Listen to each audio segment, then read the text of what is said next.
If no contradictory questions are asked, then the interview becomes a curated, one-sided narrative. When you only have one main source, as in the case of Podimo, where it's Jesper's version of chain of events, and it's slightly supported by some sources. Then you have the option as a journalist to ask contradictory questions to Jesper's statements. So you test his proclamations, you test his, let's say, point of view. If you choose not to do that, then it's not journalism. It becomes a potential smear campaign, or it becomes facilitation of self-promotion, and it becomes a PR project more than it's journalism.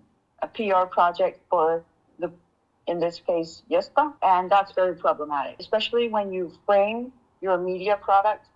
In this case, it's an entire podcast series of 9 episodes. When it's presented and framed and marketed as a piece of journalism, you're using the journalistic credibility to greenlight, sort of verify what's being presented. But if you're not actually doing the contradictory questions in all 9 episodes, then you're basically just holding the microphone for someone who, in this case, is doing an unequivocal smear campaign. In Podimo's case, the journalist, Christopher Eriksson, he's trying to meticulously present it as if he's given Julie the option of making comments, and he's had access to all this material.